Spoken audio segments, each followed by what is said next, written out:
Hurmatli yurtdoshlar, ichki ishlar organlari tomonidan umra hamda haj safarlarining tashkil etilishida huquqbuzarliklarning oldini olish, aholi noroziligini keltirib chiqaruvchi sabab va shart-sharoitlarni bartaraf etish maqsadida qator tashkiliy hamda amaliy chora-tadbirlar ko'rilmoqda.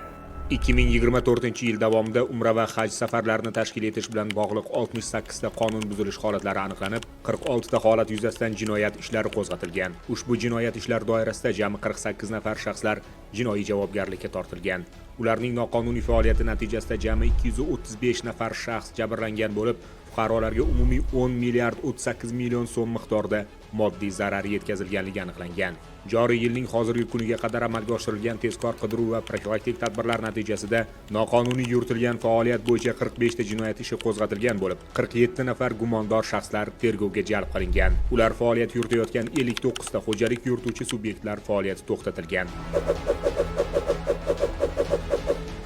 Aniqlangan holatlarda jabrlangan 128 nafar fuqarolarga jami 4 milliard 14 million so'm miqdorida moddiy zarar yetkazilganligi aniqlangan. Ayni vaqtda ham ayrim sayyohlik faoliyati bilan shug'ullanuvchi tashkilotlar tomonidan umra safariga yuborilayotgan yurtdoshlarimiz turli muammolarga duch kelayotganligi kuzatilmoqda. Gastinisaga keldik, bizga xona berishmadi. Elik boshi berishmadi. Elik boshlar men faqat yordamga keldim. Men bu firmadan emasman. Mana shu gapni aytishdi. Keyin bizani umra qildirib kelinglar desak, qildirishmadi. Biz o'zimizni yonimizdan 9 kishi $100 pul berib umra qildirib keldik elik boshiga. Sharoit qilib berishmadi. Undan keyin onam shamollab qoldi. Men doktor chaqirdim. Qizim qo'rqib ketib, stress qildi. Og'zidan, burnidan qoni keldi-da, 2 soatcha. Skoriy chaqiringlar, politsiya chaqirib beringlar dedim, men aytdim. Skoriy ham chaqirishmadi, politsiya ham chaqirishmadi. Ana kelyapti, mana kelyapti, ana kelyapti, mana kelyapti deyishdi. Biz bilmagandik, bunaqa qiynalamiz deb, chunki Allohning uyiga ketayotganda bunaqa aldanamiz deb hech o'ylamagan edik.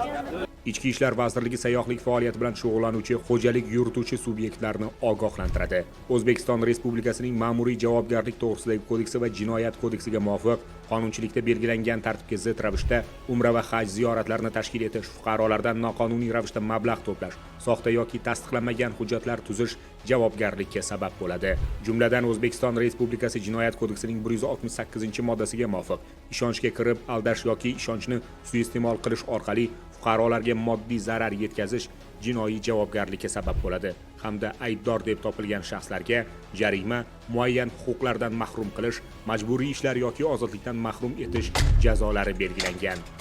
Ichki ishlar vazirligi barcha fuqarolardan haj va umra safarlariga borish uchun O'zbekiston musulmonlari idorasiga umra safariga xususiy sektor orqali borish istagida bo'lgan hollarda esa umra ziyoratini tashkil etish uchun maxsus litsenziyaga ega bo'lgan tur firmalarga murojaat qilishlarini, shartnoma va to'lov xarajatlarini qonuniy tartibda rasmiylashtirishlarini, shubhali shaxslarga ishonmasliklarini qat'iy tavsiya etadi.